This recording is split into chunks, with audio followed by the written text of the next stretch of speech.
RogueCon 23. That's right. It is here. It's not back. It's here. It's the first one. Join the ultimate celebration of digital content with its creators, passionate fans, and industry experts. It is all happening in downtown Waco across multiple venues, January 20th through the 22nd of 2023. Now, if you want to go, you got to get tickets, and tickets are on sale at RogueCon23.com. That's RogueCon, RogueCon 23.com. Be there. I'm going to be there. Everybody's going to be there. Let's go.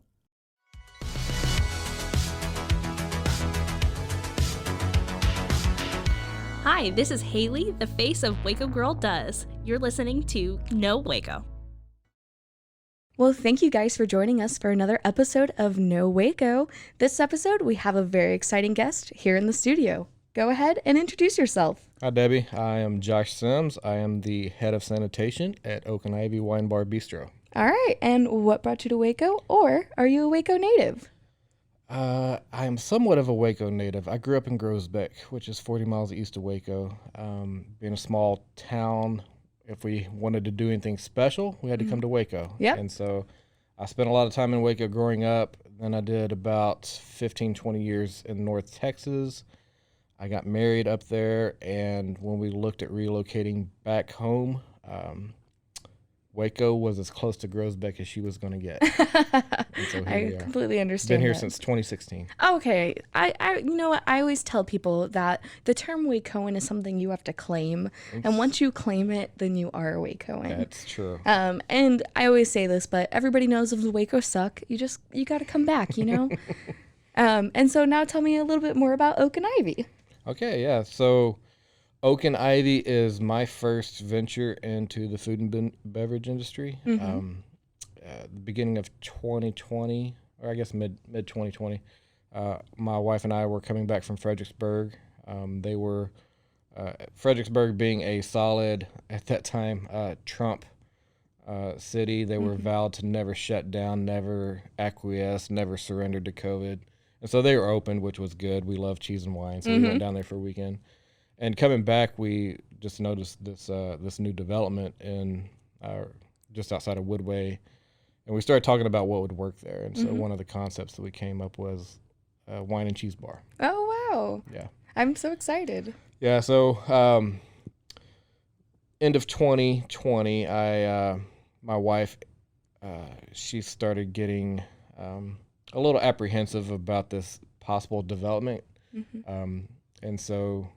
But she wanted to be supportive, so she introduced me to a husband of a fellow realtor, and he was a sommelier. And so he introduced me to the lady that became our chef. And so within a span of about 4 months, I had my manager team put together. Oh my gosh, yeah. And so how did finding a location, how did that all go? So finding the location, we had already talked or really decided on the location, and it was really about deciding what would work there. Now, you cannot have a bar in Woodway. Woodway being a small community, I respect that. We're basically right across the highway from First Baptist Woodway, lovely old church. Right next to the Midway admin building. Exactly. And just down the road from a couple of elementary schools. So, and you know, one of the driving forces behind the concept and the vision for this place is the community that Woodway specifically has. I mean, it's very tight knit, and so we wanted to celebrate that, and that location, it made perfect sense for what we wanted to do. There were cheaper areas that we could have done this in, but that is a perfect location. Yeah, and I grew up in Hewitt, so I lived in Hewitt for quite a while. I now reside in downtown Waco because that's where my jobs brought me. But I actually worked at Simple Bills right across the street for quite a while. Shout out. So I know that area very well, and I love that community. So what really brought you guys to the community, and what really influenced you? So like I said, the community feel that my wife and I experienced down in Fredericksburg at this little, really cheese bar down in Fredericksburg. It was a small venue. You have a couple of options on your cheeses, a couple options on your wine. You just sit out there and listen to some acoustic live music and enjoy the company and the weather. We wanted to capture that. We wanted to basically do a upscale cheers environment for the community, a place that people can come in, and whether you're by yourself or you're with other people, you can come in and never have to worry about being alone. Yeah. And you never have to worry about filling out a place. And someone's going to take a vested interest in you. Yeah, and the Waco community doesn't have anything like this. We don't have just a wine and cheese bar. We don't have anything similar to this. So why do you think it's really needed now in the Waco community? We're not offering anything that somebody else can't do. Everything, somebody can sell cheese. There's several places around town that H-E-B. Right. But there's several places where you can get a good glass of wine. You can get some good food. The value that we're creating is that feeling and sense of community, and anything that we can do to encourage that. And the food and the drink are just vehicles to do that. Yeah. So, most of what we do, you can replicate it with the right people and the right money. There's no magical formula for that, but what we want to do with that is just create a place where people can come and just hang. Yeah. We're not going to be a high turnover place. We don't anticipate people coming in just for one drink and leaving. If they are, that means they're going somewhere else for something that they really want, and we're not the destination, and we want to be a destination. But there's great restaurants in Waco, right? You grew up in Hewitt, there used to be George's and nothing.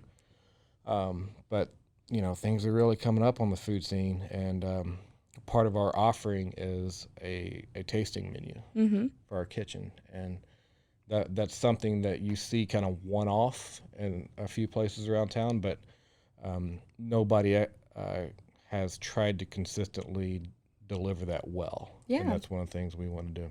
And so you guys are an upscale fine dining establishment. So tell me, what's the mission behind that? Yeah, so we call ourselves casual upscale. There you go. We want our customers to be comfortable in whatever they come in, and like our servers are going to be kind of first date attire. Ooh.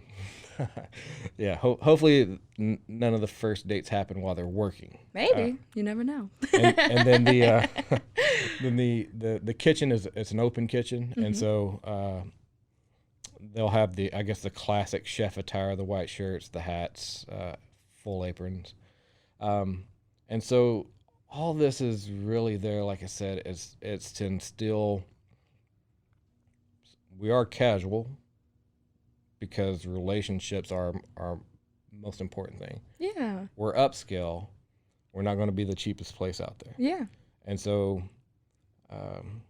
the dress codes, the open kitchen, the interaction with the customers, it's all to create value. Yeah. Whether you spend $30, whether you spend $200, you walk out of there feeling that is a great value for the dollar that you spent. Oh, wow. Yeah. And if people feel like they're valued, like as a person that you were valued, you felt like you were taken care of, then that value's there. Yeah. You just have to make sure the food tastes good. Yeah, that's number one. That's where.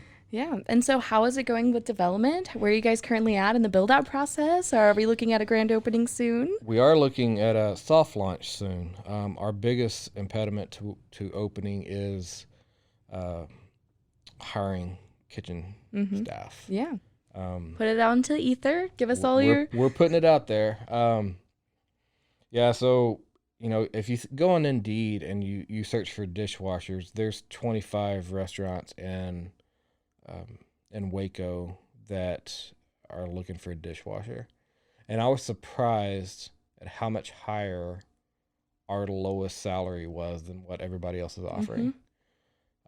I mean, there's some more upscale restaurants that aren't searching for a dishwasher, and so they probably got somebody in there that they're taking care of financially. But I have a personal responsibility for the financial well-being of my employees. Yeah. I want them to be able to make a career out of working at Oak and Ivy. And so I think our pay scale is going to look like that. I have, I mean, we're a startup, right? Mm-hmm. All I bring to the table right now is some good ideas and debt. Mm-hmm. As all good startups do. That's right.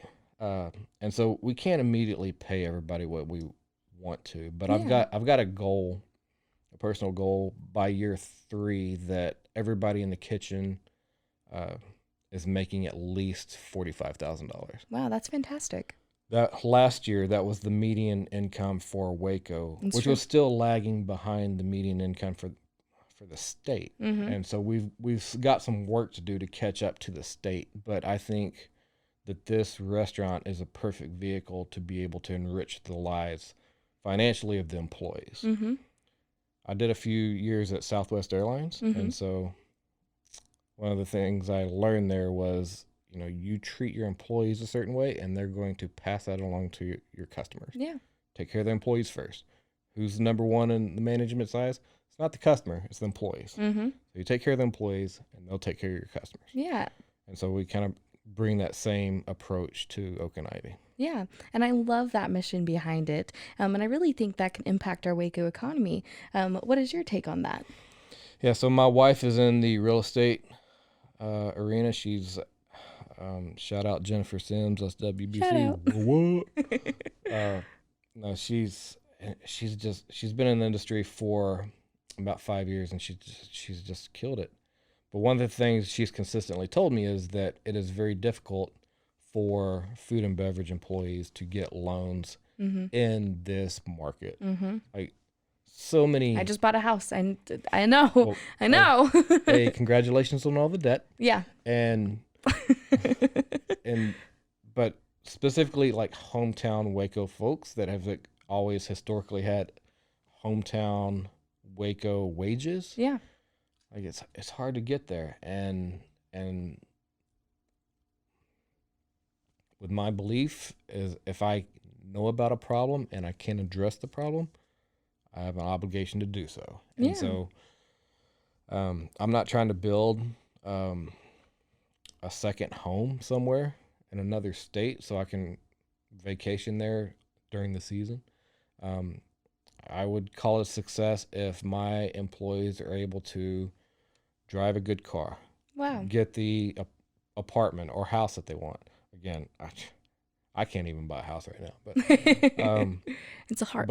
right. But live where they want to live, Yeah. put their kids in, have everybody taken care of. Like that's something that I am very passionate about doing. And so it's going to come at a cost, you know. We're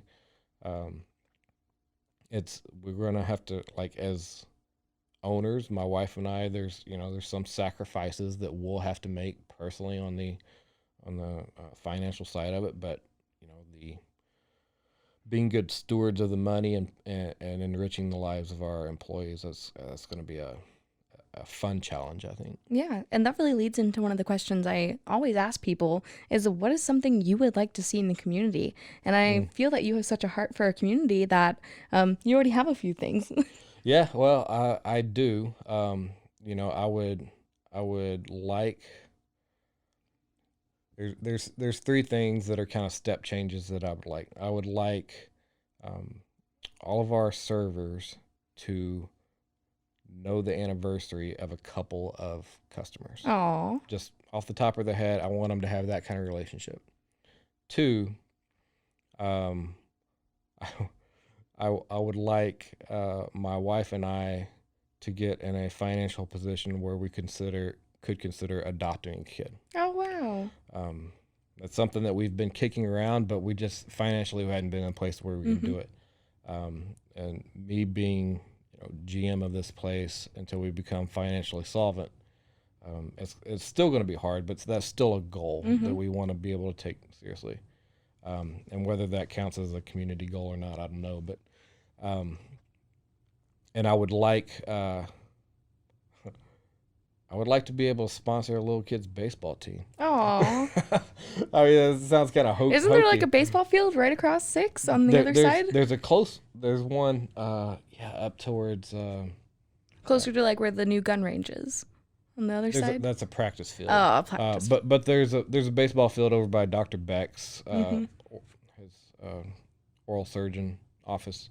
But I mean, I loved baseball when I was a kid, and I always felt like you're doing something if you put your name on some little kid's T-shirt. But no, there's. I have dreams about being able to impact the community at large. I mean, the way I was able to do it in Dallas when I was up there, it was being able to surround yourself with passionate people that want to raise up kids in schools and help those that are without. Yeah.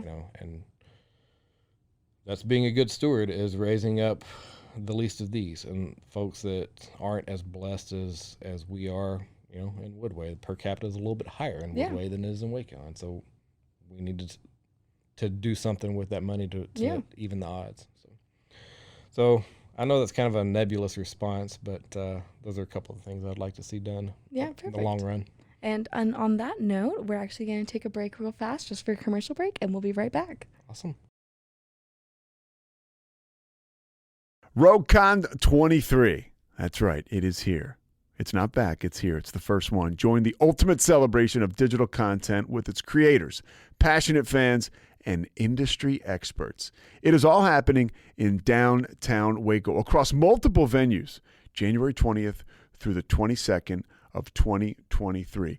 Now, if you want to go, you got to get tickets, and tickets are on sale at RogueCon23.com. That's RogueCon, RogueCon 23.com. Be there. I'm going to be there. Everybody's going to be there. Let's go. All right, and we're back. So we had just left off with you talking about some of the things you would like to see in the community. And one of the things I've been asking people is, what would you like to see happen by the end of 2022? By the end of 2022, a couple of the goals that we have for our restaurant is we would like our debt to be 30% paid off. We would like to obtain our first catering opportunity. Ooh. And I would like to be able to give my employees a Christmas bonus. Oh, that's fantastic. So those are the three of the 6 biggest goals I have for the restaurant. Yeah. This year. We've still got a roof to put over our patio, and then we've got to purchase a catering vehicle. Mm-hmm. And then we'll get our full liquor license, and then once we do that, then we're going to start paying bonuses. Ooh. And I know you said you're going to be having a soft opening soon, so tell us more about Sure. that. No. So we're shooting right now for June 2nd. Woo. And the soft launch schedule will kind of be Thursday, Friday, Saturday, 1 to 10. Okay. Once we get everybody hired and trained, that'll make that date much more concrete. Understandable. But right now, it's a moving target.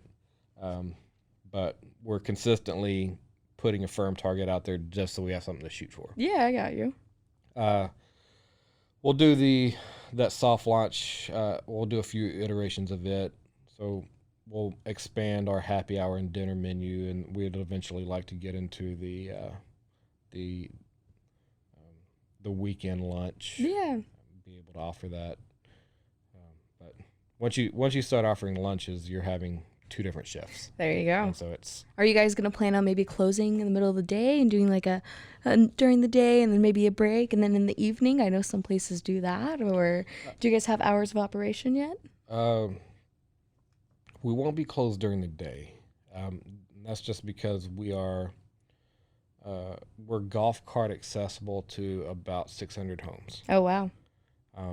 And there's a lot of stay-at-home moms in our area, and we're not necessarily going to be a place where you can just set up the laptop and pound out some work for 2 hours, but we do want to set up an environment where, whether it's a book club or business lunches or something, they have a place to come in, and whether it's 11:30 or 1:30, we want to be able provide them with some service. So once we're fully open, I would anticipate our hours being kind of 11 to 10. Okay. And on 11 to 11 on the weekends. Yeah.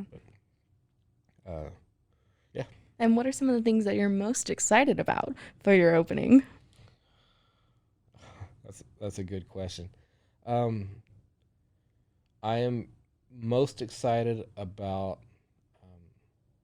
So I finished my MBA program at Baylor this past December. I'm most excited. Thank you. I'm most excited about getting some of my professors and well, I say classmates. I was 20 years older than all of them, but I want to get. You're never too old for school. You're not. And there were times I doubted the wisdom of that saying because it was tough. But I would like to get them in there and just. I was 20 with a bunch of 20-year-olds and still fat out of place, so don't worry. You're an old soul. There you go.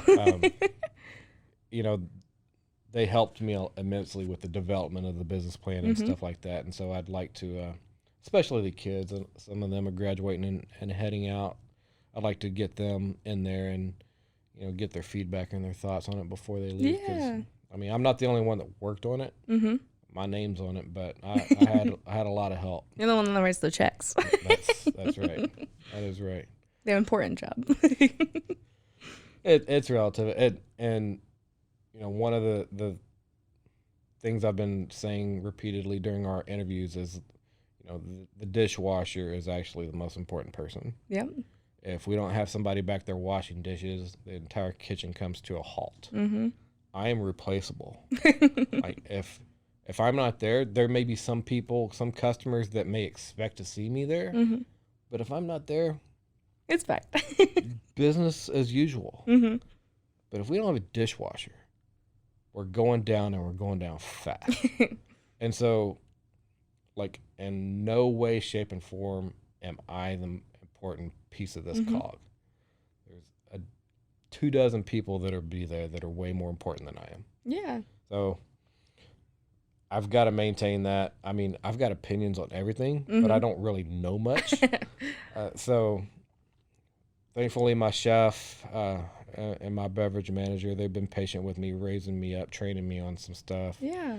Dragging me along, explaining stuff. And sometimes I have to go to sleep kind of angry because I'm like, why are we not doing things according to the way I want? Mm-hmm. And But like, it doesn't happen that way. Yeah, and it's like, an airplane pilot going to a race car, and it's like, why are they driving that way? I would never drive that way. Yeah. What does he know about racing cars? Yeah, there you go. So I've got a lot to learn. Yeah, that's fantastic. And I know that whole area right there is developing. So there's a lot of up and coming businesses in that area. Are you guys leaning on each other for support? Have you really found community in that aspect? Yeah, I've actually met with all the other business owners in that strip. And by the time we do our grand opening, we would like to be able to partner in some way and support each other some way. Which, there's an ice cream place over there. Yeah, Heritage. They're probably a bit more natural partnership. It's true. Than the two fitness centers. That's true. Now, don't get me wrong, Body Hack, they've got some IV stuff that they say, can perk you right up or cure your hangover, all that stuff. I mean, they've got some really cool toys in there. And so drink a bottle of wine, then go run on the treadmill for 20 minutes. I don't know. It's a closed loop system. There you go. Yeah. Tubes all over the place. You have to go to this one, then you go to this one. Just start cutting holes through the doors to go in through each building. Yeah. I haven't thought of that. Then it's multi-access from all points. Revenue stream. Them and how it works. They've both got a really unique segment. And so it'll be fun to find ways we can partner with each other. But I anticipate, I want to have a block party whenever we do our grand opening, and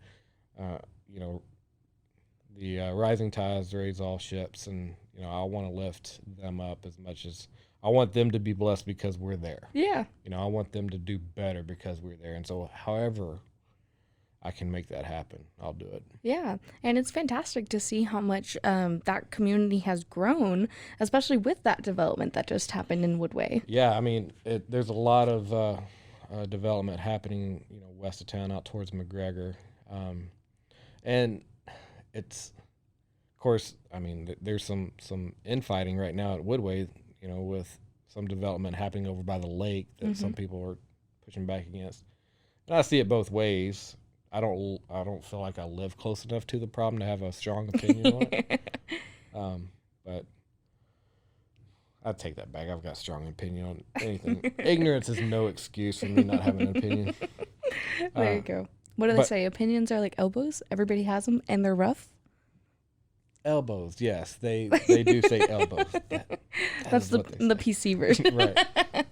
But no, it's fantastic. Just watching the growth happen in Woodway, specifically as a business owner, but when things grow and growth happens quickly, you tend to lose some things that you didn't realize were important to you until they're already gone. Yeah. And so that's why it's important to always, fight for that, since it's kind of encapsulated in the idea of small town living, but it's really just that sense of community. And I always say we have small town vibes, or what do I say? Small town feels, big city vibes. Yeah, there you go. That's downtown Waco, right? Yep.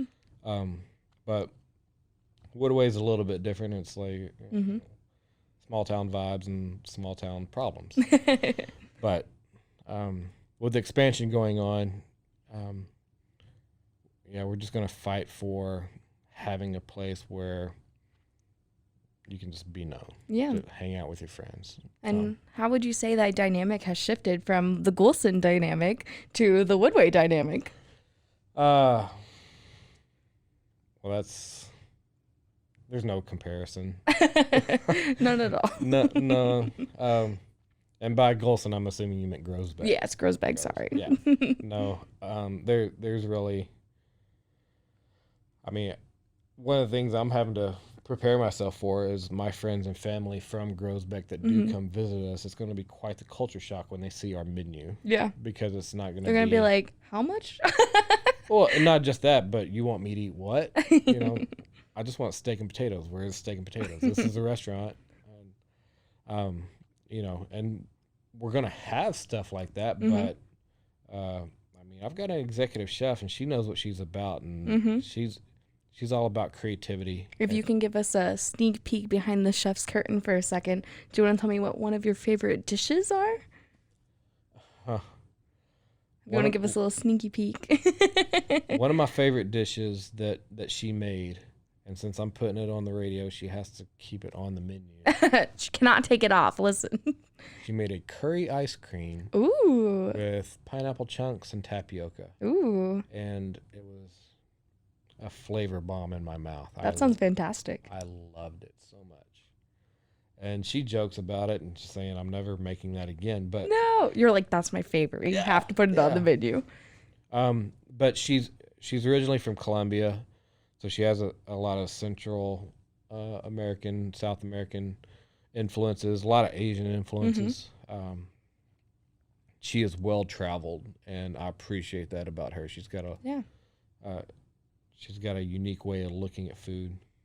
But MC Art Supplies, they just made some or delivered her first batch of dishes, and I'm looking forward to being able to stage some more plates. Because man, those plates look good, and once you get the food on there, I know you're supposed to take pictures of it, but I'm just gonna eat it. I'm the picture of the food girl. Yeah, I think you gotta get the social media people in there. That's what you get. I would rather take a picture of me all fat and satisfied and after happy. Eating the food. I'm like, than taking out the food. I've seen this food. It's so good. It's funny when me and my friends go out to like a nice restaurant or we're like somewhere we haven't been before. We always say rule number 1: don't eat yet because we got to take a picture before we do anything else. So we're always like rule number 1. Like anytime we're at a dinner table or we go out to brunch, I'm like rule number 1, guys. And that's actually one of the things we discussed is in the restaurant is having cages for people to put their phones. Yeah. If they wanted to, commit to, hey, let's just be in this moment a digital-free environment. Yeah. Well, and it's not so much about being digital free because, gosh, so many of our tools and our infrastructure in the restaurants, I mean, it's built on technology. That's true. So I can't knock it. But just for the experience. Yeah, I've taken a lot of surveys of, if you've got 4 people and you're going out, how many of those 4 people are on their phone at once? Mm-hmm. And trying to figure out, are people more, did I want to invest in a selfie wall? Mm-hmm. Or did I want to, kind of keep the flow of everything that's similar? Or, because I know selfie walls are important to people. Mm-hmm. Important to people like me. Yeah. But, But if not, again, it's the experience. Where I invested that money, was going to be kind of R&D. a strong, right, R&D, a strong indicator of, what I wanted people to enjoy about our place. And so I chose not to do the selfie wall. But we are going to find opportunities for like the chef to do selfies with that's people. Fantastic. And stuff like that. I love that. And I know you already gave me a little sneak peek around the food kern. So why don't you tell me one of your favorite wines that you'll be having? Oh, man. Or what's your go-to choice? All right, let's back up here. So we're going to have beer and wine to start with, and there's going to be a pretty broad selection of wines. Our beers on tap, we're only going to have 4 beers on tap. We're going to try and rotate one tap across the local breweries. Shout out Brotherwell. Shout out. We're going to do a Texas beer on one. We'll do a craft IPA or some fancy beer on another. And then our 4th, we're going to try and partner with the local breweries and brew our own. Ooh. Because our beverage manager, Mark, he's experienced. He's got a large portfolio. Yeah. In wine, beer, and coffee. And so he can do a lot. And so that's one of the things we want to try and do.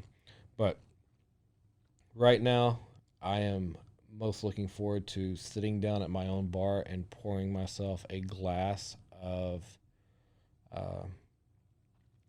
Clown Shoes Space Cake. It's out of Boston. I've never heard of that before. It's an overpriced double IPA, and I don't know why. I just love it. Well, interesting. Now I know what I need to order and what you guys need to order. That's right. But yeah, on the wine side, just about any Cabernet. Oh, there you go. Good choice. My wife's words coming out of my mouth because I'll just drink whatever she has. Yeah, I get that. That's my husband too. I haven't picked out the wine in a long, long time. Oh, what my husband normally does is he'll go down the list and he'll find the weirdest name or the thing with the weirdest stuff in it, and then he'll order that. Yeah. And then I order something normal, and he's like, "This is the weird," and then he'll take a drink of my drink, and I'm like, "Okay." Yeah, and I'm very much a Neanderthal when it comes to drinking wine. I'm not a big notes of and flavors of, and this is the essence of an oak tree. Or there's some people that are very good at that, and after I kind of think it's like reading your horoscope. There you go. Yeah. Like once you read wine is just astrology. Yeah. So I read my horoscope. I was like, yeah, that's totally me. But would I have thought that if they hadn't said it? There you go. And so it's the same way with the nutty. I'm gonna have to write a think piece about how like wine is the astrology for. Well, no, it's the the people that write those words down, the astrologers. There you go. And the sommeliers. There you go. They're basically in cahoots. Yeah. Yeah. Yeah. Different sides of the same coin. They're basically selling the same thing. And I know you've said you have an amazing beverage team and an amazing food team that has been helping you along this journey. Is there anyone else you would like to shout out? Oh man, Kevin Dobbs at TFNB. There were 4 other banks that I'd pitched the business idea to, and he was the first one that said, "All right, let's do this." They are fantastic, and they really help our local community in so many ways. Yeah, and so he's got a good team at his bank that works closely with the SBA, and so that's been a tremendous blessing. But honestly, it's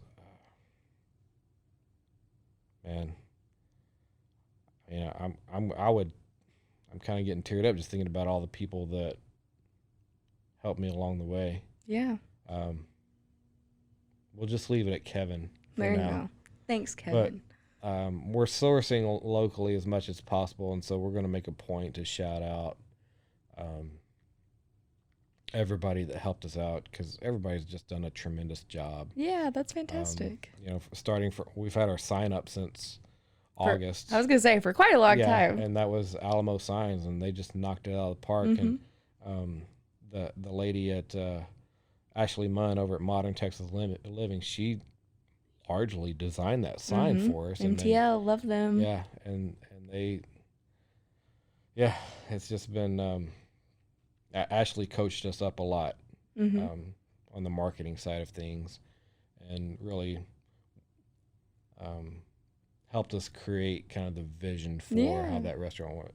And she introduced us to our interior designer. Oh, wow. Jordan Shields, and which has, I told Jordan I wouldn't give her a real shout out and give her all the credit until we go to open and she comes in and looks at it and says, "This place looks great." Once I get her okay, then I was like, "Yeah, Jordan, she did an awesome job." But until then, it's all me. It's all me. But no, we'll finalize and formalize all our shout outs of the people that contributed as best we can. It's fantastic that you have this amazing support system here in our community that has helped you on this journey. Now, go ahead and give us all the places we can find you, where we can find more information about you. Yeah, so we've got Instagram and Facebook. Just slide in those DMs. That's what I did. Yeah. Just come on the DMs. It may take me a few minutes to figure out how to respond, but come on. No, I'm definitely a newcomer to Instagram. All the kids at Baylor, they took their time to make fun of me, especially when I would, text them and say, hey, how do I make this post? But Instagram and Facebook are our main means of communications. We do have a place on our website where people can sign up. That's oakandiveywinebar.com. And they can sign up to receive newsletters for us. I typically will communicate things via newsletter about 2 days before I publish it online, just to give, early access. Yeah, early access to information, as a reward for signing up. And so when we do announce the hard date, hey, we're going to go, when we open up reservations, when we make all these announcements, it's going to go through the mailing list first, and then it'll go on social media. When we open up for soft launch, will probably be reservation only, just because the demand is going to be there, and I don't want anybody to show up and get turned away. Yeah. So we're going to control. I hate doing it, but it's the best way to keep everybody, from being disappointed. And we'll just have to work with people that are having trouble repeatedly getting reservations. We'll just have to work with them to get them in there, even if we have to stay late one night or something. But yeah, I mean, my my phone number and email address have been widely circulated already. I was going to say, be careful. But yeah, website, our newsletter on the website is number 1, and then Instagram and Facebook are number 2. All right, awesome. And is there anything else you would like to share with our listeners today? No, I'll be honest with you. I was very impressed with the breadth of conversations that you've had over the last 2 years when I was looking through your catalog. So I appreciate you having me on. Yeah, of course. And giving the opportunity to talk a little bit about Oak and Ivy, and as many good wishes as people have for me, I wish the same for you. Aw, and thank you so much for coming on. I'm really looking forward to the opening of Oak and Ivy. Amen. This has been Haley. I'm signing off. Tune in every Friday for all of the events and activities. Now that you know Waco, just go. Go, Waco.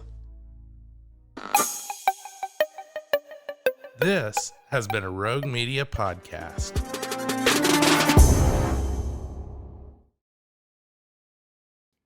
Join the ultimate celebration of digital content with its creators, passionate fans, and industry experts. It's all happening in downtown Waco across multiple venues on January 20th through the 22nd, 2023. Tickets are on sale now at roguecon23.com.